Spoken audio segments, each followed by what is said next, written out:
Muchachos, continuamos con nuestros videos de análisis de corriente eléctrica. En particular vamos a recordar entonces cómo se mide el voltaje, la corriente y la resistencia en un circuito. Inicialmente trataremos lo que es voltaje y corriente. Entonces empecemos. Cuando vamos a medir entonces voltaje en un circuito, decimos entonces que el instrumento es el voltímetro. Esos voltímetros pueden ser de dos tipos principalmente. Análogos, que son de los que tienen todavía una aguja para indicar la diferencia potencial o el voltaje que se presenta, digamos, en un elemento.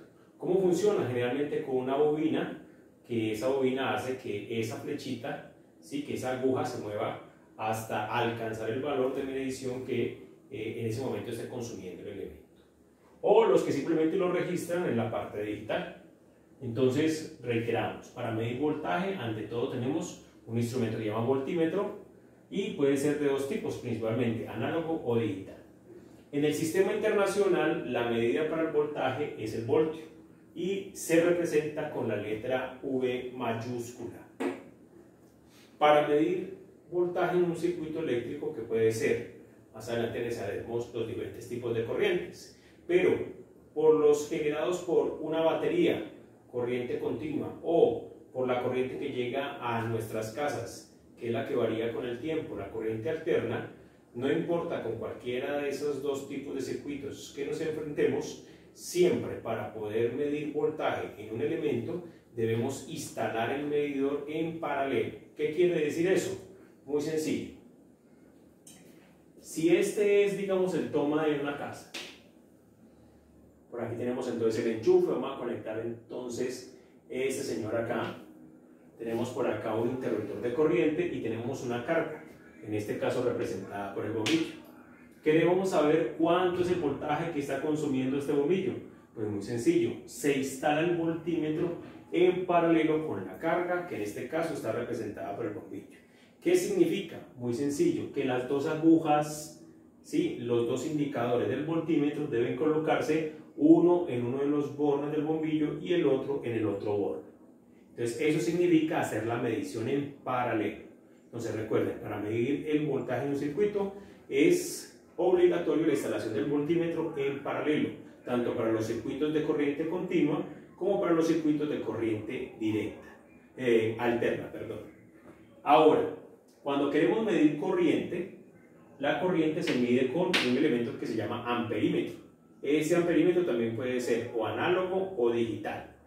El análogo, lo mismo, es una aguja que nos va a indicar la corriente que está pasando por un hilo conductor. Y el digital, pues simplemente que en el medidor aparecen números como en una calculadora para indicarnos la corriente. Ahora, en el sistema internacional, para medir la corriente, utilizamos la medida amperio, que se representa con la letra A mayúscula. Bueno, para medir la corriente en un circuito, básicamente lo que debemos hacer es encontrar la forma de desconectar nuestro circuito, de interrumpirlo e instalar el amperímetro directamente en el circuito. Por eso se dice que tiene que instalarse en serie con el resto del circuito. Entonces, por ejemplo, si esto es una fuente de voltaje y esto es la carga, que en este caso es nuestro motor, deberíamos instalar nuestro amperímetro de esta manera para que al pasar la corriente a través de él se pueda realizar la medición.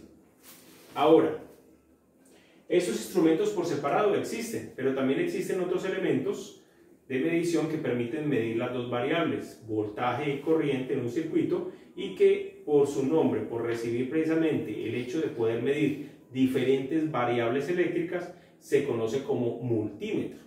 Entonces el multímetro, en teoría, es un instrumento que lee diferentes variables, como por ejemplo, lee voltaje, puede leer corriente en amperios o puede leer resistencia eléctrica.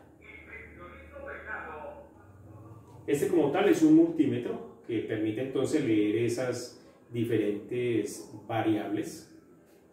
Ustedes pueden observar que tiene un elemento central. Este elemento central permite seleccionar la variable que yo voy a medir y se facilita el proceso de medición porque tiene unas pinzas que permite hacer la medición bien sea en serie o en paralelo. Para, digamos, mostrar un poquitico el manejo de esto en un circuito, vamos a tratar de ver la medición de voltaje, tanto en un circuito de corriente continua como en un circuito de corriente alterna. Entonces, hagámoslo primero con un circuito de corriente continua.